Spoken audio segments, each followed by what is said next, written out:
Hello' friends, সকলোকে স্বাগতম জনাইছোঁ মোৰ চেনেলটোলৈ। আজি মই লৈ আহিছোঁ আনাৰসেৰে বনোৱা এটা আইচক্ৰীমৰ ৰেচিপি। এইটো মই ফাৰ্ষ্ট টাইম ট্ৰাই কৰিছোঁ, কিন্তু ৰিজাল্টটো ভালেই আহিছে আৰু খাবলৈও ভাল লগা হৈছিলে। গতিকে মই ভাবিলোঁ যে ভিডিঅ'টো আপোনালোকৰ লগত শ্বেয়াৰ কৰোঁ।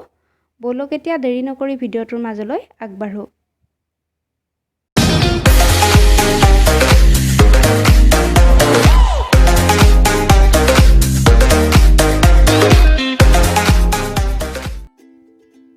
প্ৰথমে আমাক লাগিব আনাৰস। মই এটা আনাৰস ভালদৰে ধুই চাফা কৰি লৈছোঁ আৰু তাৰ পাছত মই এইখিনি দেখুৱাৰ ধৰণে সৰু সৰুকৈ কাটি লৈছোঁ। এয়া দেখিছে, আৰু মই গোটেই আনাৰসটোৱে দি দিছোঁ। নেক্সট আমাক লাগিব গাখীৰ। মই এগিলাচ গৰু গাখীৰ লৈ লৈছোঁ, আপোনালোকে দেখিছেই। আৰু এইখিনি বহুত বেছি গৰমো হ'ব নালাগে আৰু ঠাণ্ডাও হ'ব নালাগে।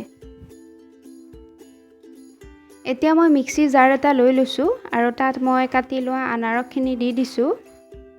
এয়া দেখিছে, মই আটাইখিনি আনাৰস একেলগতেই দি দিছোঁ। এতিয়া মই ইয়াত গাখীৰ দি দিম। মই আটাইখিনি গাখীৰ একেলগতেই দি দিছোঁ। এতিয়া মই ইয়াত দিম চেনি, আৰু চেনিৰ পৰিমাণটো আপোনালোকে আনাৰসটো কিমানখিনি মিঠা হয় সেই অনুপাতে দি দিব। মই ইয়াত 4 চামুচমান দি দিছোঁ। এয়া দেখিছে, আপোনালোকে ইচ্ছা কৰিলে অলপ বেছিকৈও দিব পাৰে। মই ইয়াত 4 চামুচমান দি দিছোঁ, আৰু যদি পাছত প্ৰয়োজন হয় তেনেহ'লে মই পুনৰাই অকণমান দি দিম চেনি। এতিয়া মই ইয়াত দিম মিল্ক পাউডাৰ। এয়া মই চাহ চামুচখনৰ জোখেৰে 3 চামুচমান মিল্ক পাউডাৰ দি দিছোঁ। ইয়াতে মই কোনো ধৰণৰ ক্ৰীম ব্যৱহাৰ নকৰাকৈ বনাইছোঁ। আপোনালোকে এনেদৰেও ট্ৰাই কৰি চাব পাৰে। খাই কিন্তু ভালেই লাগিছিল।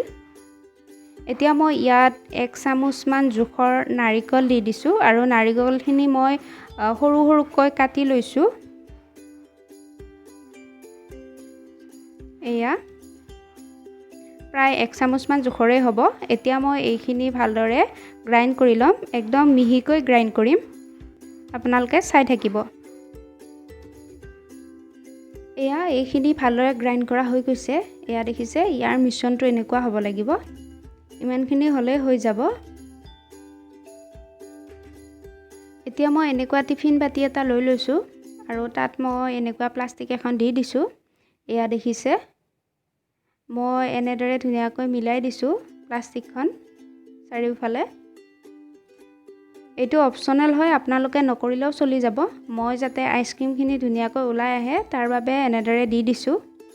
এতিয়া মই ইয়াত গ্ৰাইণ্ড কৰি লোৱা আনাৰসৰ যিটো মিশ্ৰণ আছিলে সেইটো দি দিছোঁ ইয়াত। আপোনালোকে এনেদৰে ঘৰতে আইচক্ৰীম বনাই খাব পাৰে। ঘৰত থকা বস্তুৰে বনাই খাব পাৰে। একদম ইজি হয় আৰু খায়ো ভাল লাগে। আপোনালোকে যিকোনো ফ্লেভাৰৰ বনাব পাৰে আইচক্ৰীম। এতিয়া মোৰ আটাইখিনি ইয়াত দিয়া হৈ গৈছে। এয়া এতিয়া মই ইয়াত কিছুমান ড্ৰাই ফ্ৰুইটছ দি দিম। মই ইয়াত কাজু আৰু কিচমিচ অলপ দি দিম। এইটো অপশ্যনেল হয়, নিদিলেও হৈ যায়। খায়ো ভাল লাগে এনেদৰে, কিন্তু মোৰ তাত আছিলে গতিকে মই এনেদৰে অকণমান দি দিছোঁ। এয়া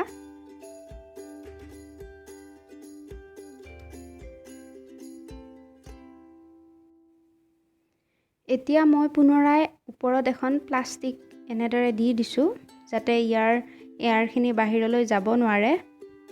আৰু পুনৰাই মই ইয়াত ঢাকনিখন লগাই দি দিছোঁ। এতিয়া মই এইখিনি ফ্ৰিজৰ আইচ মেকাৰত ৰাখি দিম। মই হোল নাইট এনেদৰে ৰাখি দিম, আৰু নেক্সট ডে মই এইখিনি উলিয়াই ল'ম। নেক্সট ডে মই এইখিনি উলিয়াই লৈছোঁ। এয়া দেখিছে, দেখিবলৈ এনেকুৱা হৈছে।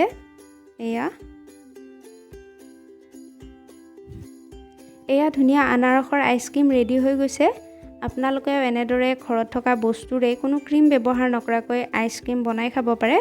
খাবলৈ বহুত ধুনীয়া হয়, আৰু ভিডিঅ'টো কেনেকুৱা লাগিল জনাব যদি ভাল লাগিছে লাইক কৰিব কমেন্ট কৰিব আৰু মোৰ চেনেলটো যদিহে নতুনকৈ চাই আছে তেনেহলে চেনেলটো সাবস্ক্ৰাইব কৰিব আৰু ভিডিঅ'টো শেষলৈকে চোৱাৰ বাবে বহুত বহুত ধন্যবাদ